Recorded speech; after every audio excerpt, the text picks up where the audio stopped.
وعيد السلامة دمانتين ميدي همانتا هالكن isugu yimid waxaan rabaa inaan ka jawaabo arrin aan social media ka maqlay oo ah warqad uu soo qoray madaxweynaha dowlad goboleedka Hirshabeelle mudane Maxamed Cabdi Waare oo u qorneyd xilka qaadis anoo ka jawaabay warqadaas waxaan leeyahay waa sharci darro waxay ka soo horjeedaa dastuurka u yaala dalka iyo kan dowlad goboleedka Hirshabeelle sababtoo ah mar haddii la gaaro campaign iyo 6 bilood ugu dambaysa dowladnimada qofna xil looma dhiibi karo qofna xil laga maqaadi karo iyadoo ujeedadu ay tahay in la og yahay waxa maanta dhacay inay dhacayaan oo markii lagu dhawaado xilliga doorashooyinka dadka madaxda ah uu galo khalkhal siyaasadeed isla markaana ay taageero ku raadsadaan inay waxna xilka ka qaadaan waxna xilka u dhiibaan marka waxaan leeyahay Maxamed Cabdi Waare war la qabaa xiisamo leh waxaan kuwa adiga kula mid ah oo sidaadoo kale u feelgaroobay ayaa hore u sameeyay marka ma shaqaynayso waa qodobka soo horjeeda dastuurka in qofku wuxuu isku aajisto qofkii uu arko inuu challenge ku yahay ama uu kursigiisa ku dhow yahay ama damac ku jira isaga mid lamada uu ku jiro inuu xilka ka qaado waxaan leeyahay marka fikirkaasi waa fikir oo fashil ah oo horta lagu soo fashilmay anoo ku hadlaaya magaca maamulka gobolka Hiiraan iyo magaceygaba waxaan cambaaraynaa dhaqanka xun iyo hogaaminta xun maanta ka jirta dowlad goboleedka Hirshabeelle ee u baahan in dib loo dhiso waxaan leeyahay waxaad ku feelgarowday hogaamintaadii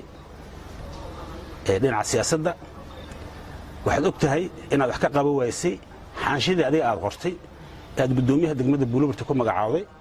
aad Buuloburti geysay aad meel mari waysay 30 casho aad meesha jiiftay oo aad ku feelgarowday oo aad ka carartay ayaan muddo 7 maalmood ku soo dhameeyay adoo ka xun arrimaha noocaas ah iyo kuwa la mid ah aan wadanka ka qabtay aan gobolka ka qabtay ayaa ku riday masayrka noocan oo kale ah marka waxaan filayay aqligaaga iyo garashadaadu in intaas ay ka badan tahay marka waa nasiib darro wadanka wada leenahay waan u shaqaynaynaa yeelina meeno dhaqamada noocaas oo kale inay meel maran muddadii aan meesha joognay waxaan ka qabanay mashaariic waaweyn oo waxtar leh kuwa kale badan hadda ay noo balansanaayeen waxa marxaati ka ah meesha maanta aad arkaysaan oo aan taaganahay kaamarooyinka ay hayaan noocay u taalo iyo standardkeeda waa aragtaan markaan imaanaynina waxay ahayd masquul oo kale wax lagu tilmaamo waxaan leeyahay si degdeg ah ha loo helo dhismo cusub ee dowlad goboleedka Hirshabeelle ha loo soo gurmado dowladda federaalka ah iyo beesha caalamka sidii loo dhisi lahaa maamulka Hirshabeelle ee fashilmay annagoo rajaynayna ilaahay idinkiis in uu heli doono cadaalad iyo dhismo wanaagsan anoo ka faa'iideysanaya fursadda maanta waxaan rabaa inaan sheego 3 sano Maxamed Cabdi Waare uu joogay dowlad goboleedka Hirshabeelle hal ceel uu qoday ma jiro magaalada Jowhar ee caasimadda u ah dowlad goboleedka Hirshabeelle ee aan daraa tagay hal biib taxta lagu soo kordhay ceel warkiisa iska dhaaf intii jooga ka qaxday wadadii furnaada xirantay wixii la qabanaya qabsoon waayay marka Hiirana warkeeda iska dhaaf markuu yimaadana wuxuu yimaadaa danooyin kale isaga u gaar ah oo kulligood wada ah wada lugooyo ma aha qof runtii ujeedadiisu ay tahay inuu shaqeeyo ama ambition iyo damac siyaasadeed leh waa nin damac dhaqaale aqligiisa iyo maskaxdiisa uu ku beesgaraysan yahay qof noocaasana ma noqon karo leadership oo dalka dadka dhisa aad iyo aad ayaa u mahadsantihiin waxaan ilaalinaynaa dastuurka waxaan u hogaansamaynaa qawaaniinta dawliga ah haba yaraatee wax aqoonsi ah oo ay leedahay warqadaasi ma jirto umana hoggaansami doono gudoomiyaha sharciga ah ee dastuuriga ah ee gobolka Hiiraan annaga ayaa ah ilaa iyo inta laga gaarayo dhismaha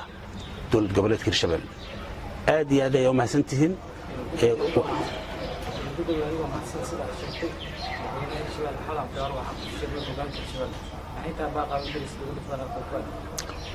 dowladda federaalka waxaan u diraa inay sida ugu dhaqsaha badan u soo fargelisay arrimahan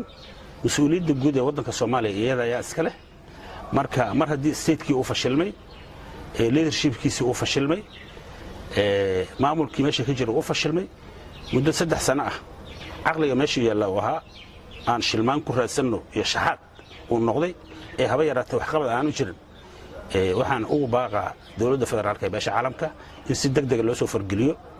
dowlad goboleedka Hirshabelle sidii maamul loogu sameyn lahaa xilka qaadisteeda muddo gudoomiye waxa ku tilmaamtay ama ku sheegtay in tahay dastuurka dalka iyo kan dowlad goboleedka Hirshabelle baalmarsan dastuurka Hirshabelle qodobka qoraya ama farqadaysa sheegaysa in gudoomiyaha gobolka xilka aan laga qaadi karin markii muddo xileedka madaxweynaha 5 bil 6 bil wax la mid ah ka dhiman tahay haddii aan nala wadaagi karto oo aad sameeyso dastuuradoo dhan waa isku wada qaynuun waay dastuurka Hirshabelle wuxuu ka yimid dastuurka dowladda Soomaaliya waana sharci caalami ah oo dunida dhan laga wada aqoonsan yahay Soomaaliya dhan laga wada aqoonsan yahay oo looga soo horjeedo dictatorship-ka marka qodobkaas waa qodob dastuuri ah oo runtii u heelinaya geedi socodka doorashooyinka sidaad ogtihiinna shalay waxaa ku dhawaaqay wakiilkii rasmiga ah dastuurka dowlad goboleedka Hirshabelle gudoomiyaha baarlamaanka isaga ayaa ah ninka ilaaliya dastuurka saad maqlayseen shalay asaga ku dhawaaqay inuu qodobkaasi uu yahay qodob dastuuri ah oo jaban waxaan ugu maqaalo ah saacadda gudoomiye in hawshii adkeed ee gurigooda aad ka qabatay iyo warar bulshada ay isla dhexmarayeen maalmihii ama toddobaadkii ugu dambeeyay oo ahaa in adiga oo ahaa gudoomiyaha gobolka Hiiraan Cali Macraale musharax madaxweyne Hirshabelle aad tahay madaxweynaha Hirshabelle xilkiisa oo kaaga baqay taana ay kaliftay xilku ka qaado arrintan maxaa ka jira wallaahi kulli dagaalka rasmiga ah madaxweynuhu wuxuu bilaabay markii aan buluurta ka soo noqday isagoo ujeedadiisuna ay tahay inuu markasta uu gobolka keeno nin isaga aanu arkin inuu khatar siyaasadeed uu ku yahay nin ka dambeeya ama ka liita isaga oo leadership-nidiisana ah oo taqaanaan marka arrintaas marka waxay keentay cabsi gashay isaga oo cabsi runtii wuxuushnimo ah marka arrimahaas way jiraan waa arrimo sax ah waay cabsi badan way gashay waddankana waa la wada leeyahay anna ambition hortiis ayaan qabay siyaasaddana waa uga soo horreeyey hortiis ayaan ka shaqayn jiray marka arrimahaas way jiraan gudoomiyaha gobolka soo magacaabay adiga wali waxaad sheeganaysaa inaad tahay gudoomiyaha sharciga ah ee gobolka Hiiraan markii adiga lagu magacaabay waxaan ognahay in xilka aan loo wareegtay muddo badan ay qaadatay